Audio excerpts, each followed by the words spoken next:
The Google Pixel 6 turned out to be one of the most popular Pixel phones of all time, with fans loving its design, photography experience, and clean software, and it easily leapt onto our list of the best smartphones that we think you can buy right now. But one issue was that it was quite an expensive phone, and that's something that the Google Pixel 6a hopes to resolve. It's a new budget alternative to the flagship model, with a lower price and some corners cut to keep that cost down. So if you're in the market for a new Android phone, you might be interested in buying one of these Pixels, but which one should you go for?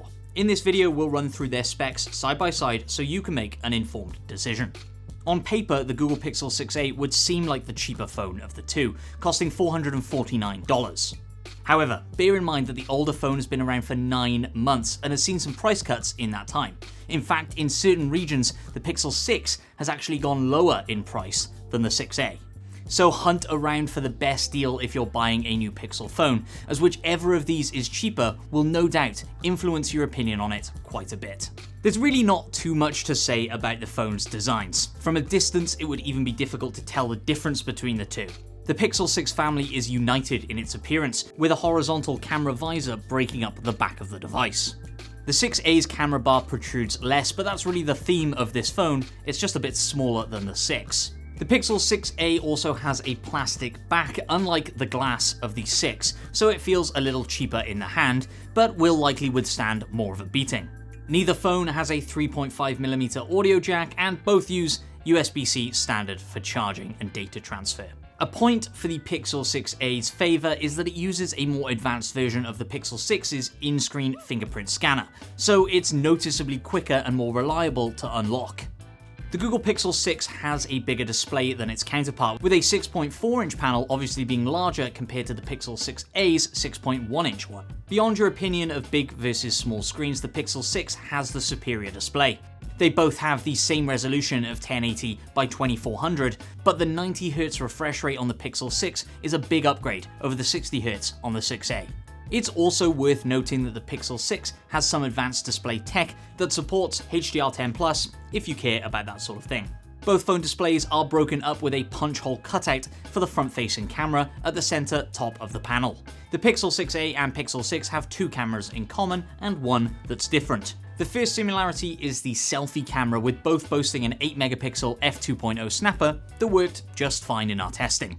The second is the 12-megapixel f2.2 ultra-wide camera with a 114-degree field of view. The main difference here is the main camera.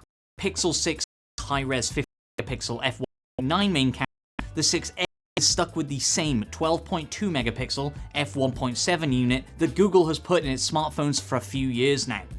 This isn't quite the huge downgrade that the numbers might suggest. It's still good for taking pictures in settings with a decent amount of light, but they just won't be as high resolution as those taken on the Pixel 6.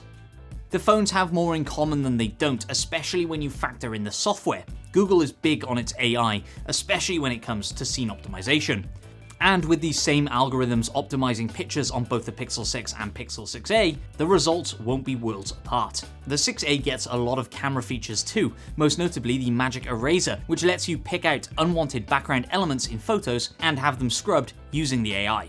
All 3 members of the Google Pixel 6 family have the exact same chipset. That's the Tensor chip, developed by Google itself. And this trio of handsets marks its debut in consumer-ready phones. In terms of performance power, it's returned upper to mid-range results in our benchmarking tests, but its real strong suit is the range of AI smarts that it facilitates. And lots of these are in the camera department. When it comes to gaming, AI, and intensive processes, the Google Pixel 6a will feel almost exactly the same as the Pixel 6, so you can't really use this as a way to decide which model to buy. That said, the standard Pixel 6 has the edge when it comes to RAM, as you'll get 8GB in this, while you'll only get 6GB in the Pixel 6a. They're both 5G phones, so your connectivity should be equal regardless which model you pick up. But one spec that you can use to differentiate the two is storage. While both phones get a 128GB option, only the Pixel 6 comes with an option to get 256GB. Behold, another area where the Google Pixel 6a and 6 are completely equal is software. Both phones run stock Android 12. Google makes Android, and the Pixel phones are often considered the epitome of the Android experience, with all the key features present and accounted for.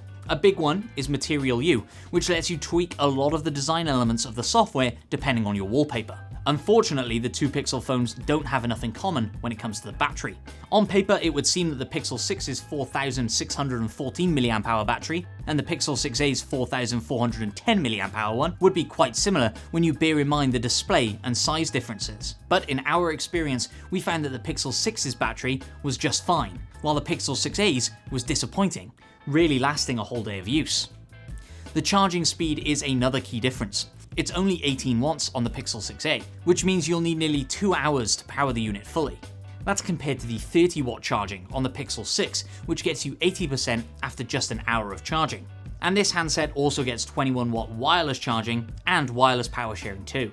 In some areas, these phones are identical. You're getting the same software, the same chipset, and the same camera software, making the user experience similar in quite a few ways. The Pixel 6a does step ahead in a few ways, with a more responsive fingerprint scanner and smaller body that might appeal to some users. However, in quite a few areas, the Pixel 6 is just the better phone, with its higher res main camera, higher storage options, faster charging, longer lasting battery, and higher screen refresh rate. When you consider that the Pixel 6 can often be bought cheaper than the 6a, it just seems like the better buy for most people. Let me know down in the comments below which phone you'll be picking up, or if you'll just be hanging on for a few months and grabbing yourself a Google Pixel 7 when it launches later this year. Remember to hit that like button and subscribe to TechRadar here on YouTube so you don't miss any of our future phone reviews or news.